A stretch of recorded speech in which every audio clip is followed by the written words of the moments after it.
What's going on, guys? Welcome back to the YouTube channel. I haven't done a Q&A for you guys in a long while. I haven't done questions followed by answers by yours truly, and I think, why not now? Let's do it. So I kind of put this question out on my Instagram for anyone who follows me over there. If you don't follow me at Josh Bridgman, there's like daily content of what I'm doing day by day. You know how Snapchat is or Instagram is. It's easy. You just take a picture of what you're doing, so you can get quite a good insight into what I do day by day, with regards to food, training, recovery, all that kind of stuff. And yeah, I got a fair few questions. I only had about 1,500 people see it. Normally I kind of get like 4,000 or 5,000 people that see my snap. So, but I got so many that we can kind of just go off it and just see how long this video is, and I can add more in later, or we can keep it how it is. So I'm gonna go from the start to the bottom. Whatever questions get asked are the questions that get answered. So Ollie Katja says, least favorite part about the bodybuilding lifestyle. I think I love it. I love every part of it, but I think maybe the least favorite part is like just explaining what you do to other people, because when they just don't get it, it's so frustrating. It's so like, but why do you actually, how do you eat like that? How do you train like that? And it's just like, why does any professional, why does anyone who's at the top of the game do what they do? Because they love it. And that's probably my least favorite part, those stupid conversations.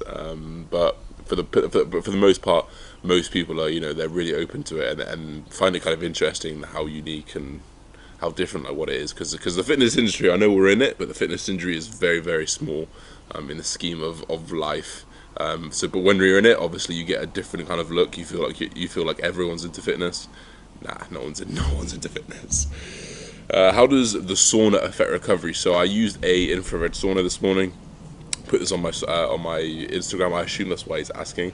So saunas are very, very beneficial. They will help release a buildup of toxins. Obviously, sweating releases toxins, releases any kind of buildup that you've had, just from anything, really, from muscle breakdown to inflammation from food, anything like that. It also releases a healthy dose of heat shock proteins, which we know is massively important to reduce inflammation and to actually aid recovery. And there's plenty of studies to go into saunas that talk about recovery, and they talk about how sauna should be implemented through recovery. And actually, like, if you look kind of like the people who use saunas most in their lives, and you look at kind of the average lifespans, we're talking like Scandinavians, we're talking like the Russians, Eastern Europeans, they've been using like hot cool therapy for years and years and years, and they have much higher life expectancies. Whether that's because of that, obviously you can speculate, but I would hazard a guess that it was, for sure. What are the benefits of CBD oil? And I have a full video coming out on this very, very soon, but briefly, anti-anxiety, anti-inflammation, most like forefrontly in the industry, in the fitness industry, anti-inflammation. So kind of when you're building up heavy weights, niggles, all that kind of stuff, it really helps relieve that. Anti-stress, and it really helps you sleep. So I tend to have this pre-bed and maybe first thing in the morning, depending on if I'm training early or not. If I'm training early, I kind of keep it away from my training window, just because there's a little bit of research coming out saying it might affect nutrient absorption and other things like that in the post-workout window. That's been passed on to me by my man Callum, by the way, so that's why I've been moving. Not that I was having my CBD post-workout, but I've moved all of it to pretty much pre-bed, which just really helps with my sleep, most noticeably. Weight fluctuate so much. Is it a bad idea to weigh yourself daily? It depends what you're doing. If you're on competition prep, you probably should weigh yourself. If you're not, you could probably get away with doing it 3 times a week, maybe. Just taking an average. So if you add all those weights up over the week and then divide them by however many days you've added them up over, you're going to get an average, and it's going to give you a much more constant weight. And if your weight is fluctuating so much, I would probably address why. Maybe you're drinking too much. Maybe you're not drinking enough water. Maybe you're sporadically eating. Maybe, but if you're doing the same things, if you're eating the same meals and you're training the same and everything is the same, your weight shouldn't really fluctuate too much. This is more so for males. Females have a lot more kind of at play in terms of like holding water, stress levels, hormones, and all that kind of stuff. So their weight can fluctuate a little bit more. But I would definitely just keep an eye on that. Do you think you are close to your genetic potential? It's difficult. It's difficult. I don't think so yet. In terms of gaining muscle and like genetic potentials, is very difficult. I think genetic potential changes person to person. I've seen guys who look their best in their 40s. I've seen guys who look best in their 20s. So I think the only way to find that out is just to keep going till you try, really. In my opinion, or maybe just when you notice diminishing returns or just insignificant returns, you could probably bet that you're probably quite close to that upper potential. You start lifting, and what sports did you do growing up? I did rugby, football, cricket, everything. I did badminton, I did table tennis, I did cross country, I did sprints, I did long jump, I did everything. And I think if you're athletically predispositioned, you will have a better predisposition to bodybuilding just because of the athleticness of it. And then why did I start lifting? I just started lifting because it was part of my rugby training. I got kicked out of the academy for being physically inept, like smaller. I wasn't physically advancing enough. Was what I got told. Whether or not that was a lie or not, don't know. And then I kind of just wanted to keep where I was. I wanted to stay where I was. So I started lifting. I started training just to kind of look better, feel better, and then it kind of just adapted from that. I just saw the progress, and then one day I just saw a sort of competition that I could do for students. It was called Mr. University, and I went for it. My friends pushed me into it, and I went for it, and I fell in love ever since. How did you change your training and nutrition in the peak week before the comp? So not much changes, maybe a reduction in intensity.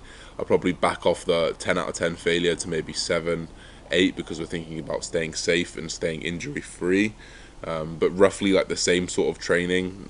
I probably depleted carbs slightly, very, very slightly. If baseline was here, like day by day carbs, I'm pretty much depleted anyway because I'm in a deficit. Probably came to down here and then just loaded up alongside water and didn't change much else. If you're shredded, guys, you're shredded. You don't need all this fancy peak week tricks. There's really no such thing if you're shredded, and you're any pro natural bodybuilder probably tell you the same thing. I say natural just because they're a little bit more at play with peak weeks in terms of bodybuilders, because you diuretics, holding water with estrogen versus testosterone. I know you do have to play with things a little bit, but I'm not as well versed in it, so I don't want to. What has been your biggest achievement so far? That's a very difficult question because I don't like to.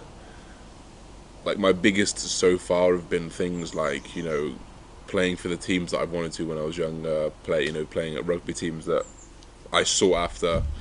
I'd say like my biggest achievement is probably like my mindset that I've achieved, because that has changed my life more than any other achievement of coming second in Britain. Don't get me wrong, I fucking loved that, and that was probably one of the best feelings in the world, alongside winning qualifiers, and alongside the bodybuilding industry. Like, I fucking love it. But I think the mindset achieved and the outlook on life achieved is way more valuable to me and to people around me as well. I feel like I can. Yeah, I feel like that is probably my biggest achievement. That's a bit of a weird one, because I've not really had any I mean, I've done a lot of things. I've won things. I've won sports awards. I've won bodybuilding shows, but nothing feels as good as that mindset of where I am right now. Go to forearm exercises. I would definitely say wank more. You're not going to put that in. You can do anything. I don't train my forearms ever, but if you've got a strong deadlift, you're probably going to have strong forearms. But anything that you lift up and kind of rotate and anything that's going to work the forearm is going to be fine. It's not going to be one exercise that suits all. What career were you looking to do before being a YouTube Instagram legend? Thank you, man. Road Nights Day. Everyone go follow him. Shout out for calling me a legend. I don't really know. I went into university wanting to be a police officer. That quickly changed. I didn't want to do that anymore, and it was pretty much then when I realised I wanted to do this. So I've never really had dreams. How horrible is that? Other than wanting to be like a football player when they were younger, but I've never really had I've always wanted to be this. But now I want to be this. Guy says height. I'm 6'1", 184 centimeters. Thoughts on LISS cardio? I prefer LISS over everything. Bodybuilding is about training. It's not about doing cardio. Saving muscle, gaining muscle. Everything is training. anything that's high intensity will affect training. So I keep things low intensity, steady state, things around the training window I stay away from. And it's just super low impact on the joints, and it's good for longevity as well. So how much volume is the most you can handle for a given muscle group? Let's take chest, for example. You cannot say that. You cannot put a number on it. It's going to be different from everyone. The way I always say it to everyone is start with little and work your way up. Start with six chest sets a week. If you recover well, you progress well, try 8. Again, if you recover well, you progress well, try 10. And you'll work that up until you find that you're not progressing, or maybe your recovery isn't as good. Maybe you're a little bit too sore for the next workout. That's when I would say that that's a little bit too much volume, and you would pull a little bit back. You can apply that to everything as well. Just keep track of it, be meticulous. Effective way to lose weight without cardio. Currently got a cast on the leg. I feel for you, bro. You can definitely do a hand bike if you wanted to do any kind of cardio. If not, muscle building, man. Like training weights, you're going to burn way more calories. It's way more anabolic. It's way more promotive of gaining muscle and burning fat than any kind of cardio, as cardio doesn't burn fat. Cardio puts you into more of a deficit that burns fat. So as long as you're meticulous with your food, training hard, you're fine. And obviously you can't train legs. Maybe you can train one leg. You just make do with what you do, and it's all about energy balance. So eat right, train hard. How would you structure nutrient timing for a 9 to 5 evening training? I would do first meal protein fat, second meal, so let's just say you wake up at 7 or whatever, you have your first meal protein fat at 7, probably 9:30, 10 I'd have another protein fat meal. Probably around midday, half 12, I would have my first carb meal. I would have another carb meal at like maybe 3:30, 4, and then you'd probably have you'd probably go into your training, and then you'd have a big post-workout meal. And if that's your last meal, I'd probably try fit one more carb meal in before. If it is not your last meal, I'd maybe put another carb meal after that as well. So it'd be like pro fat, carb pro, train, massive carb pro, maybe carb pro again, depending if that's your last meal, you would change that last meal to either pre-workout or post-workout. Each mesocycle you do you change some of your movements? Let me just explain what a mesocycle is and like what the process is. So a mesocycle is what we call like a small training cycle within a macrocycle being a full year. You would have like maybe 4 or 5 mesocycles, 8 to 12 week training blocks throughout that year. Would exercises change? Yes, they would. Here's essentially what we're trying to get out of a mesocycle. So let's take a fresh slate. We've got a fresh training plan, fresh exercises that we've never used before. We generally spend 1 to 3 weeks neurally adapting to these new stimuluses. This means we're forging neurological pathways to our brain to learn the movement. So if we're doing a bench press, our shoulders are learning to retract, our chest is learning to come across, our elbows are learning to come across, and we're learning that pattern the same way we would learn a skill like a rugby pass, or a cricket strike, or throwing a ball. We've got to do it over and over again to learn it, but because it's a pretty easy exercise for our body to learn, we learn that in 1 to 3 weeks, and then after that is when the progress happens. And you can hope for some pretty damn good progress for kind of 6 to 12 weeks, depending where you are in terms of recovery, in terms of supplementation, in terms of like how your body specifically gets on with exercises. You can hope to progress pretty decently for a while, and once that starts to slow, once you start to feel maybe niggles, once you start to feel maybe accumulated fatigue, maybe when you start to kind of slow progress, you're getting a rep, or you're getting 1 kilo, or you're matching, or maybe even you're regressing. This could be a call for a deload, whereby you'd take probably every other day off, you'd do a push-pull leg or an upper lower or a full body split, light work, backing off the intensity.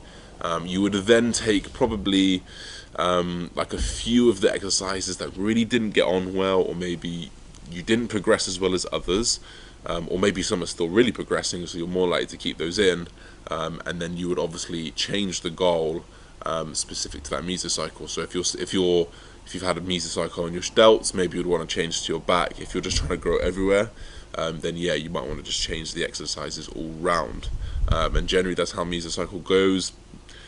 I don't like to set deloads after like okay, 8 weeks deloading, 8 weeks deloading. I used to do that, and I actually think that just genetically, and also not genetically, depending how people manage themselves, people can go for longer, people might not go for shorter. I had one guy, Henry DeCandle, he's actually competing very, very soon.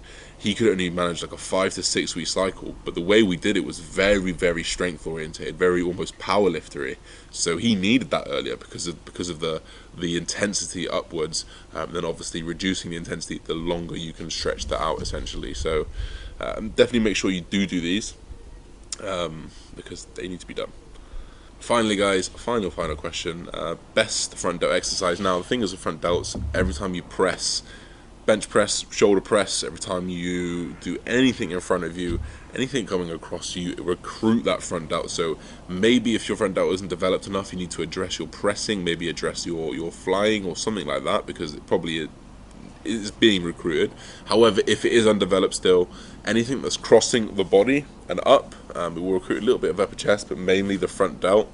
You can do this with ropes, you can do this with a barbell, you can do this with dumbbells, but anything that is bringing anything forward, also any kind of pressing is going to use your front delt. So maybe just press more, shoulder press will hit it the most. And that's it, guys. I hope you guys enjoyed this type of video. If you do like the Q&As, comment down below, drop a like. Appreciate, feedback is king, guys. So I always say to my clients, feedback. The more you give me, the more I can give you, and that's the same here, guys. I want to keep giving value. You can get a lot out in these short videos. Hopefully it's a short video. And that's it, guys. Hope you guys enjoyed it. Peace and love, everybody. I'm going to enjoy the day. Love you all.